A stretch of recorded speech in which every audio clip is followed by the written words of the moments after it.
Le bois humide dans le poêle de la salle d'imprimerie fumait de la résine, et la chaleur étouffante obstruait la gorge plus vite que l'eau d'une cruche en argile ne parvenait à apaiser la toux. Sur la table massive gisaient des paquets de fines épreuves, saupoudrées de cendres pour éviter que l'encre collante ne s'imprime. Et à côté, un sac sombre contenait des feuilles collectées dans les maisons, qui venaient d'être saisies par des hommes en cafetan gris. Sur l'étagère, entre les lettres pour les titres et les caisses à composer, gisaient des ficelles enroulées, des cachets de cire aplatis et des franges de gants étrangers. Une odeur de neige fondue tardive émanait de la porte, et le sol de l'imprimerie était taché, comme si ce n'était pas des semelles, mais la politique elle-même, qui y avait laissé des traces humides. À cette heure-là, personne ne se souciait que les images représentaient des corps adultes. Ce qui intéressait, c'était de savoir à qui cela profitait que ces corps soient déclarés honteux et pestilentiels. Et pourquoi le papier sentait la mer, alors que l'impression se faisait dans une ville située au bord d'un fleuve. Le narrateur salue les spectateurs, remercie ceux qui l'écoutent depuis chez eux, depuis la route, depuis leurs ateliers et leurs cuisines, leur demande d'écrire brièvement dans les commentaires d'où ils regardent et quelles histoires sur les interdits moraux et la presse circulaient dans leur ville. Dit que ces détails aident à voir le passé sans mythe et souhaite une attention sereine et une écoute agréable. Sous un pouvoir qui aimait se qualifier d'éclairé, la morale ne s'apprenait pas par la conversation. Elle était imposée par des prescriptions, et le papier et l'encre accéléraient le travail. Au cours des dernières décennies du 18e siècle, la capitale vivait entre la chasse aux brochures et la lecture avide de toute rumeur concernant la cour. Dans les pharmacies, on chuchotait à propos de pommades contre la mélancolie et le rhume.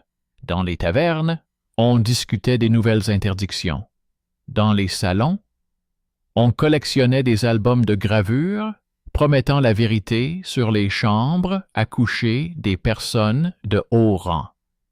Et dans les bureaux, on rédigeait des rapports sur le manque de fiabilité de ceux qui imprimaient trop vite.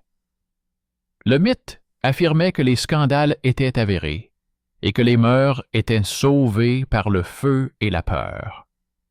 Mais le document montrait un autre mécanisme. Sous prétexte de traquer l'obscénité, on traquait la satire politique. Sous prétexte de protéger l'honneur de la cour, on contrôlait le marché des images et des conversations. Une petite imprimerie où travaillaient des maîtres adultes dont les doigts connaissaient le poids des lettres et le prix d'une ligne incorrecte, est tombée dans ce piège. La saisie commença de manière simple et brutale.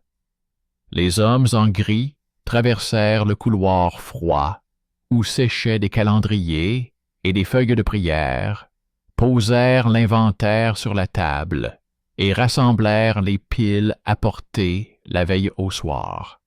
Une série de caricatures avec des titres promettant de dénoncer la cour. Ils agissaient comme des contrôleurs dont les yeux mesuraient le papier à l'odeur, à la densité, au bord et à la transparence. L'inventaire indiquait qu'un certain nombre de feuilles avaient été saisies, mais les chiffres étaient écrits en lettres, comme si l'on craignait la forme des chiffres. Les images où des hommes et des femmes adultes étaient représentés dans des poses grotesques, que les fonctionnaires qualifiaient de dépravés et que la rue considérait comme une moquerie du pouvoir, ont été mises dans un sac. Le même jour, les marchés bruissaient de rumeurs sur la détermination des autorités, les tavernes sur l'imminence des représailles et les maisons sur la stupidité de ceux qui gardaient du papier en trop près de leur poêle. L'imprimerie ne contestait pas ouvertement. Le propriétaire, un homme âgé, nota dans un cahier le nombre de feuilles prises et remarqua deux anomalies. Un papier fin et doux, au bord importé, et de minuscules initiales dans le coin de certaines gravures, qui ne ressemblaient pas à celles utilisées localement. Les premiers doutes sont venus de l'odeur. Le papier importé sentait parfois l'humidité marine et le sol argileux des manufactures étrangères. Le soir, le propriétaire éteignit le poêle, plaça une lampe près de la fenêtre et leva les exemplaires restants à la lumière. À contre-jour, on pouvait voir un filigrane, une couronne figurative avec des lettres latines, habituelles dans les papeteries occidentales. Sur une autre feuille, on pouvait voir un emblème miniature de la papeterie du port nordique. Dans la courte signature griffonnée au burin, on devinait le nom déjà vu dans des magazines satiriques étrangers. Un graveur adulte qui transformait les politiciens en allégories et parlait du pouvoir comme d'un symbole et non comme d'un objectif. Ce n'étaient pas des rumeurs, mais des indices techniques. L'eau, les fibres, la marque, la signature du graveur, la largeur des marges, le format du cadre, la structure des traits, là où le corps se transformait en hyperbole. Une enquête dans le monde de l'imprimerie ne sent pas le tonnerre, mais la poussière. Le propriétaire sortit de l'armoire des classeurs de magazines occidentaux, conservés comme échantillons de police et de dessin. On y voyait des visages d'adultes transformés en grotesques par les graveurs, de longs mentons symbolisant l'entêtement, des sourires étirés comme signe de flatterie, des tibias fins aux articulations d'oiseaux, comme allusion à un pouvoir qui perd son appui. Ces techniques se distinguaient de la pornographie clandestine, reproduite sur du papier bon marché, sans marque et avec des noms volés. Les feuilles saisies recouraient à l'hyperbole politique. Le corps était un instrument, comme il sciait au genre satirique. Dans les cahiers des pharmaciens, on trouvait des notes sur les flambées de panique morale après des séries de caricatures. Mais à côté, il y avait des notes sur les rhumes, les fièvres, la faiblesse due aux grèves de la faim et aux jeûnes interminables.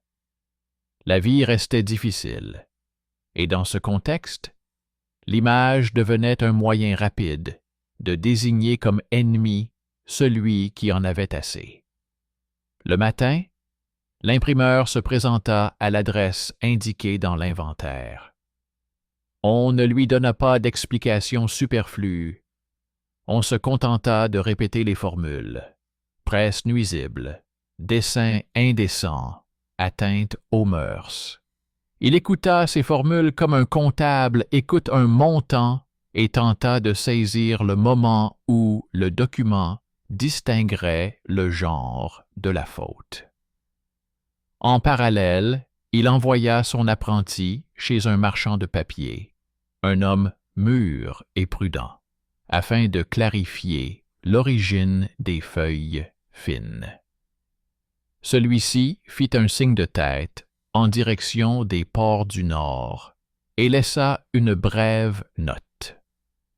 Une partie de la marchandise était importée avec des magazines étrangers, que les douanes retenaient parfois laissaient passer en échange d'un service. Lorsque la ville manquait de papier local, les imprimeurs prenaient ce qu'ils avaient sous la main. Cela expliquait l'odeur et la marque, mais pas qui avait eu besoin de mélanger satire politique et pornographie dans un même sac. Pendant ce temps, la ville exigeait la vérité sur la cour. Le public la recherchait comme un remède bon marché contre les douleurs articulaires, rapide, bruyant, avec une étiquette voyante. Il ne lisait pas les documents administratifs, il regardait la feuille qu'il pouvait transporter dans sa poche. Sur un tel marché, la satire se transformait instantanément en preuve. Le grotesque, où l'on attribuait à un dignitaire adulte une démesure, était pris pour une confession. L'allégorie, où une dame adulte était représentée comme une figure emblématique, était prise pour un portrait. Ainsi, le mythe dévorait le genre. Et tout aussi facilement, le pouvoir confondait la vulgarité sincère avec le dessein politique pour tout déclarer sale et fermer les boutiques d'un seul coup. Les carnets de police parlaient de prévention, ceux des monastères de tentation, les rapports médicaux de maladies vénériennes chez les clients adultes des maisons closes, de fièvre chez les cochers, d'engelure chez les mendiants. La réalité était dure, mais on préférait discuter non pas du froid et des ulcères, mais de ce qui était écrit sur ceux qui étaient proches du trône. Le tournant s'est produit dans le livre de comptes de l'imprimerie. Dans la colonne des recettes figurait une importante commande de feuilles illustrées sur papier fin, dont l'acompte avait été versé par un marchand réputé pour ses controverses sur les avantages de l'État. Son nom était connu dans le cercle des nobles et des écrivains opposés au régime, qui aimaient ridiculiser le pouvoir. La commande était accompagnée d'une clause stipulant l'urgence de l'impression et la nécessité d'éliminer les déchets afin qu'ils ne soient pas visibles. D'après les dates, cette commande coïncidait avec l'apparition des images saisies, et l'initiale sur le bordereau de paiement correspondait à la signature du comptable de la maison de commerce, qui était en relation avec les libraires occidentaux. Il ne s'agissait pas d'une conspiration, mais d'une simple transaction financière et administrative. Un marchand opposé au régime avait commandé l'impression d'une satire politique sur du papier importé. L'imprimerie l'avait imprimé, les contrôleurs l'avaient saisi et le public en avait fait des ragots. L'imprimerie se trouvait désormais prise entre deux feux. La diffamation risquait de lui valoir la fermeture, l'opposition, une disgrâce particulière. Le propriétaire rassemblait méthodiquement des preuves. À l'aide d'une loupe, il fixait les marques, recopiait les lettres latines, copiait les signatures des graveurs, comparait la largeur des marges, montrait la coïncidence des cadres et des traits avec les séries occidentales. Il apportait à la table des témoins des formulaires, des feuilles provenant de classeurs étrangers, achetés chez des bouquinistes, des numéros de magazines avec des allégories où les corps étaient des symboles de la corruption du pouvoir ou de la cupidité des ministres. Sur une illustration, une bête allégorique à crinière tendait la patte vers des coupes et des boîtes remplies de pièces de monnaie, allusion à l'insatiabilité de la cour.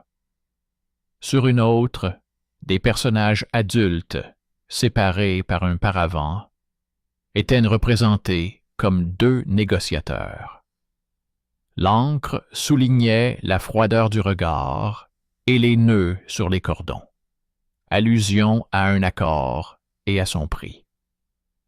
La luxure, dans ces images, n'était pas une fin en soi, mais un outil rhétorique, que ceux qui avaient vu des magazines occidentaux savaient déchiffrer. Pendant que la querelle faisait rage, les bureaux de contrôle discutaient de l'état d'esprit général.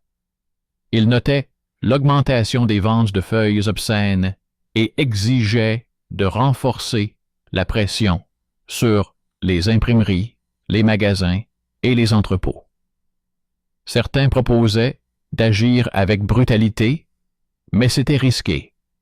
L'Occident surveillait la presse intérieure et tout autodafé retentissant donnait lieu à une correspondance. C'est pourquoi la procédure était plus courte que le coût. Menaces de fermeture, inspection surprise, saisie d'une partie des machines, amende, interdiction d'accepter de nouvelles commandes. L'imprimerie s'est retrouvée sous le coup d'une telle interdiction et comptait les jours jusqu'à sa disparition.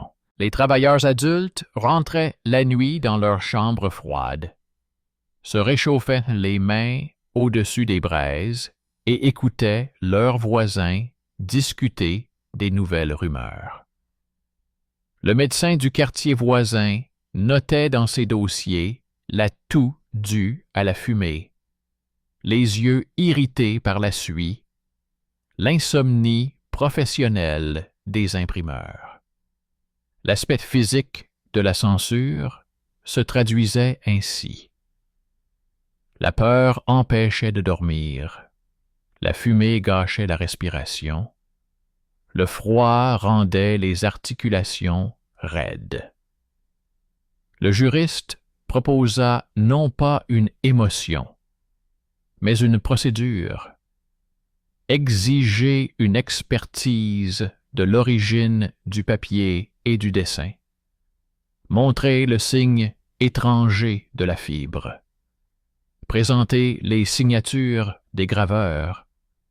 Prouver le caractère publicitaire des images. C'est dans cette sécheresse que résidait l'espoir.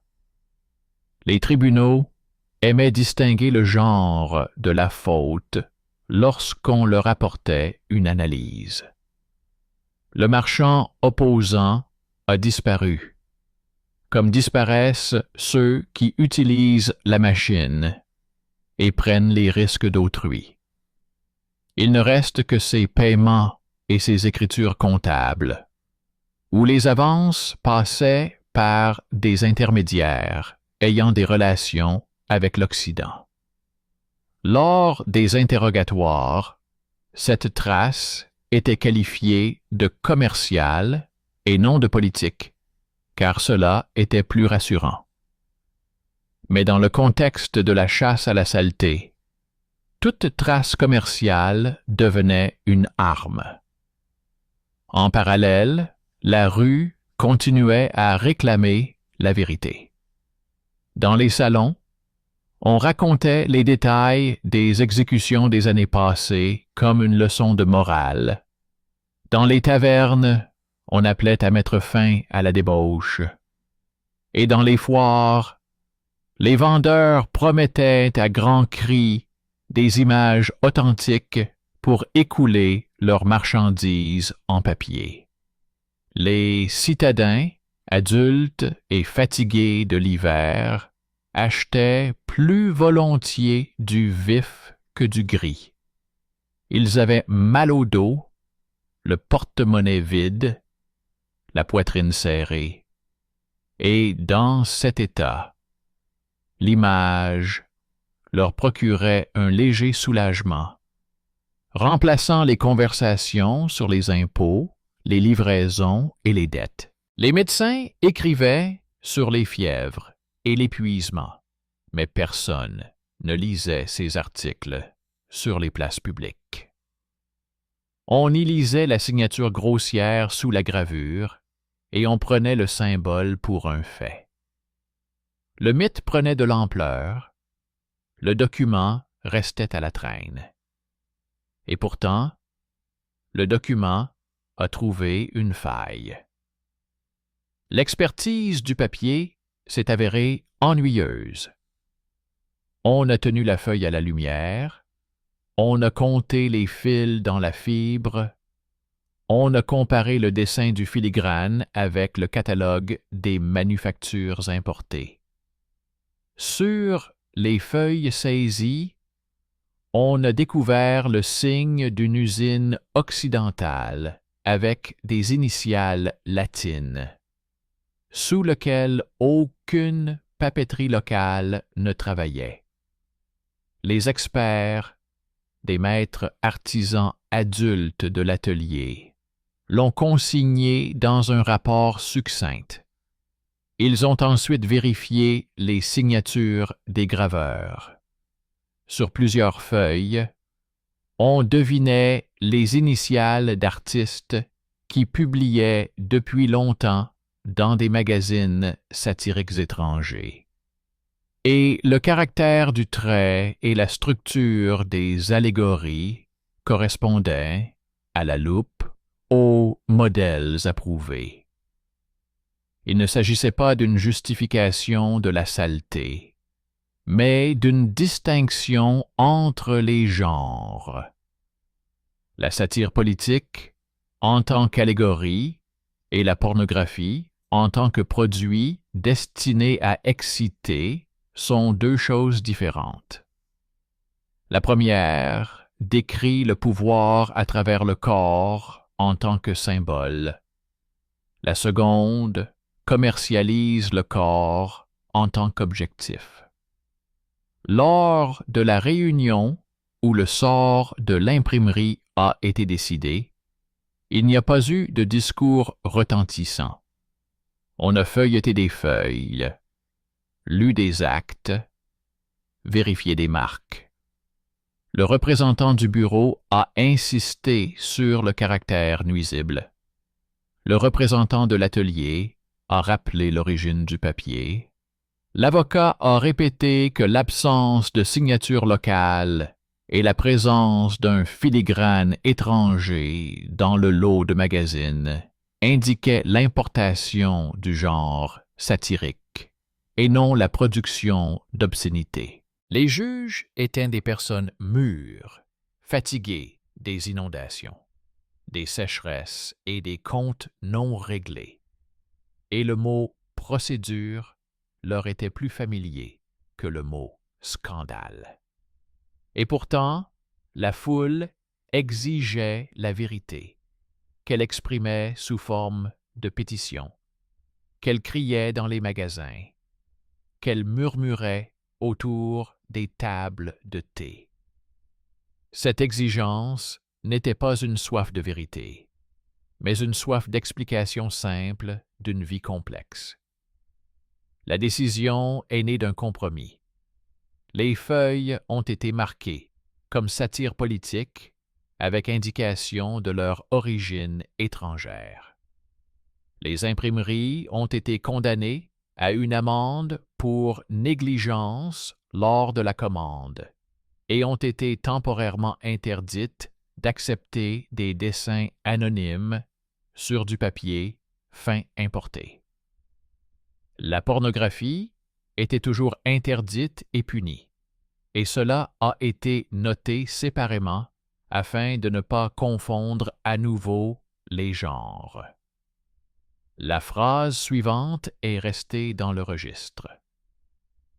Une partie des documents saisis a été restituée avec la mention « caractère journalistique ».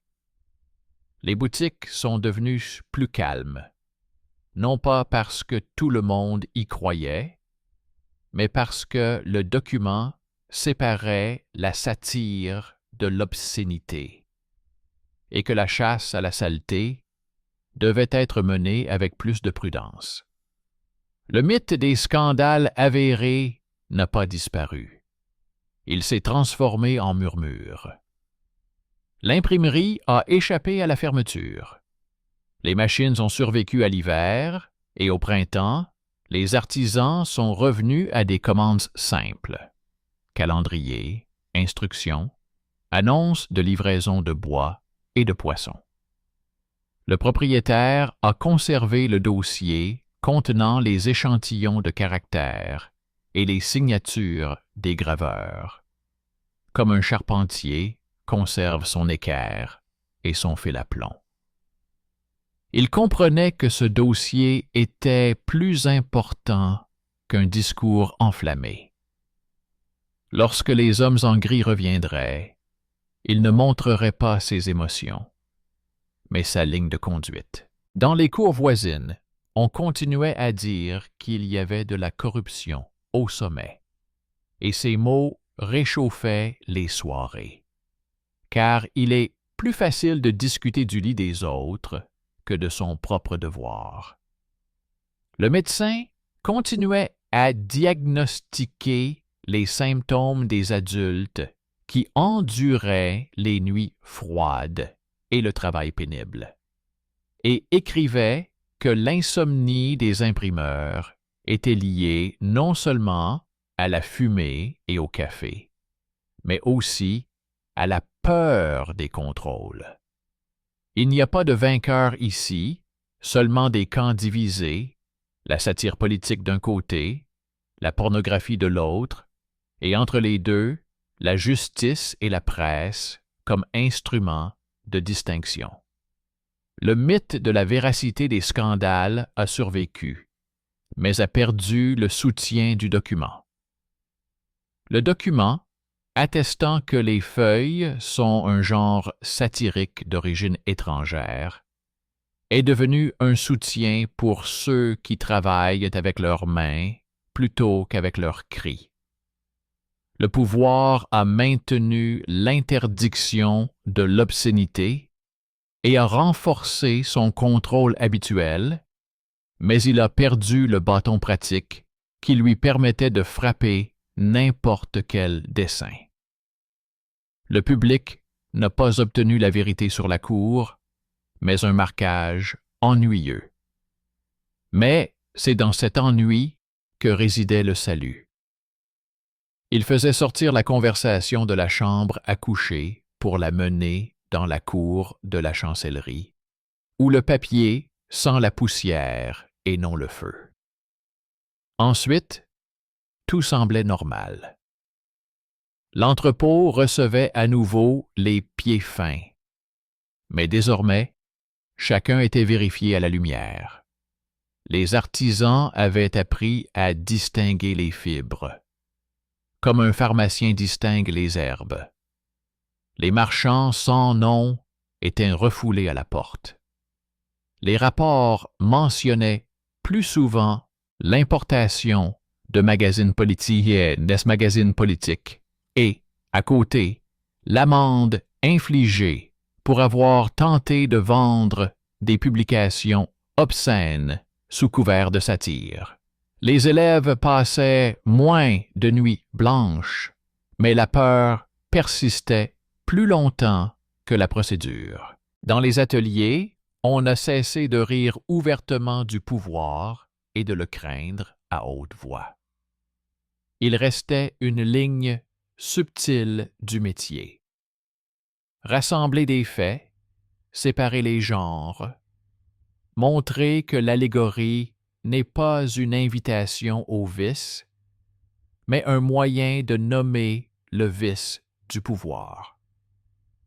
Le public, adulte et fatigué, a trouvé un nouveau sujet de conversation, le prix du pain et du bois, et ne revenait que rarement aux feuilles le roulé pour vérifier si la vérité n'était pas revenue sous une forme éclatante. Cette chronique ressemble à une confession du papier. Elle ne laisse aucune place aux cris directs et aux disputes publiques. Elle consiste en un travail obstiné qui consiste à regarder à travers, à compter les fils, à reconnaître les signatures, à conserver les catalogues de signes et à les apporter devant le tribunal. Le pouvoir aime toujours les formules. Les censeurs continuent de passer plus souvent que nécessaire. Et le marché continue d'acheter ce qui est bruyant et bon de marché. Mais là où l'imprimerie a pu montrer le signe d'une papeterie étrangère et le nom d'un graveur adulte venu d'un port lointain, le mythe s'est affaibli, comme la fumée s'affaiblit dans une fenêtre ouverte. Et même si les maisons sentent toujours le charbon et l'humidité, même si les gens sont toujours malades et fatigués, la possibilité de nommer le genre par son nom rend l'air plus chaud. Ce n'est pas une victoire, c'est une méthode de survie. Tenir la feuille dans ses mains de manière à voir non seulement l'image, mais aussi les fibres. Et si, la prochaine fois, de nouvelles feuilles sales sont posées sur la table, l'imprimerie aura déjà pris l'habitude de demander non pas qui rit, mais quel signe se trouve sur le papier et quelle main a tenu le burin. Alors, la politique cessera de se cacher derrière le lit, et le lit cessera de servir de matraque. C'est ainsi que naît une petite mais tenace différence, pour laquelle les maîtres se sont habitués à lire la lumière, et pas seulement les mots. Le papier est lourd et bruyant. Il se pose sur la table et oblige à marcher sur les mêmes endroits sans les contourner. Cette séquence sèche se répète, transformant l'ouïe en ligne et la ligne en action. La mémoire de l'époque devient un métier de vérification, où la signature se distingue du slogan. Les corps ne sont pas devenus plus heureux, mais ils sont mieux protégés par la frontière des mots et du jugement. La peur est passée du murmure à la procédure, et la procédure est devenue une routine. L'économie a cessé de se cacher derrière la prédication et est sortie dans les livres de recettes et de dépenses. La carte du pouvoir a appris à distinguer le brouhaha commercial d'une campagne contrôlée. Le métier de l'imprimerie s'est avéré plus fort que la belle menace lorsqu'il est soumis à la règle. La feuille n'appartient plus à une seule cour, elle est numérotée par la loi. C'est là que réside l'honnêteté pratique. Non pas le réconfort, mais l'ordre, non pas le miracle, mais la répétition du pas.